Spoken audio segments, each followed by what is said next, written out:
Hello बच्चों, let's read the question. The question is which term of the AP -2 -7 -12 will be -77.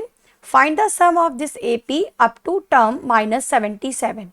तो चलिए question start करते हैं. पहले डिस्कस करते हैं की कॉन्सेप्ट जो हम यहाँ पर अप्लाई करेंगे. ओके तो की कॉन्सेप्ट हम यहाँ पर यूज करेंगे. द मेन की concept is,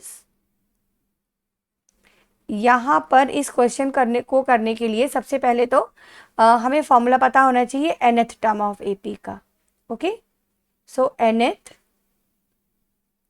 term of AP, nth term of AP को हम an से लिखते हैं और ये होता है a plus n minus 1 into D.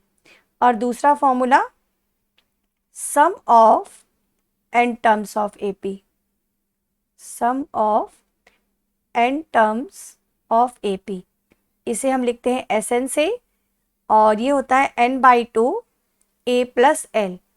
यहाँ a का मतलब है फर्स्ट टर्म.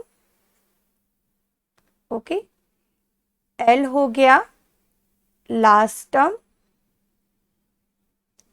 l हो गया लास्ट टर्म और d होता है common difference. Common difference means AP के किन्हीं भी दो कंसेक्यूटिव टर्म्स के बीच का डिफरेंस. तो चलिए क्वेश्चन स्टार्ट करते हैं.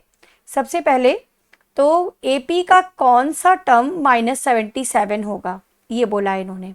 तो हमने मान लिया लेट nth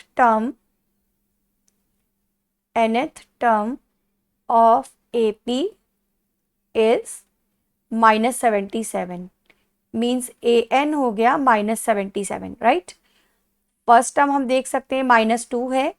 d निकालने के लिए -7 से -2 को सब्ट्रैक्ट कर दिया means second term minus first term. तो -7 + 2 d आ गया -5. अब हम फॉर्मूला ले लेते हैं an वाला और पता चल जाएगा कौन सा टर्म है वो. ठीक है, तो an equal to a plus n minus 1 into D. तो -77 equal to a plus n minus 1 into D. D है -5.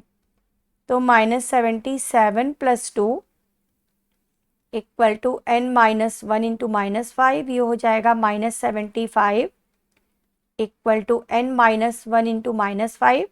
अब -5 से हम -75 को डिवाइड कर देंगे तो ये हो जाएगा n minus 1 equal to -75 upon में क्या लेना था हमें, हाँ -5.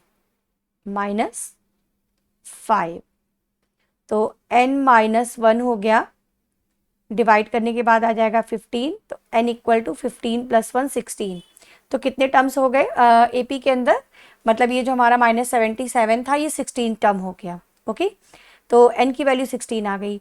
तो अब अगर हम इस AP को कंसीडर कर लें, सो सम ऑफ AP हमारी क्या हो जाएगी, स्टार्टिंग कहाँ से हुई थी इसकी, -2 -7 से स्टार्ट हुआ था AP.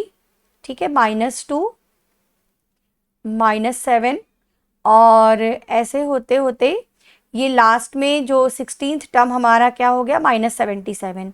अब ये सम हमको निकालना है. ये सम अगर हमें निकालना है तो Sn equal to n/2 a plus l apply कर देते हैं.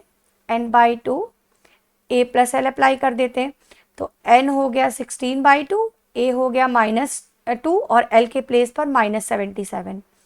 तो ये हो जाएगा 8 इंटू -79 मल्टीप्लाई करने पर मिल जाएगा -632. तो आंसर हमारा क्या हो गया, आंसर हमारा हो जाएगा कि 16th टर्म है ये. तो फर्स्ट वाला रिजल्ट तो हमारा आ गया कि वो 16 टर्म है और सम कितना आ गया -632. So this is your answer. Okay, hope you understood it well. Best of luck. Thank you.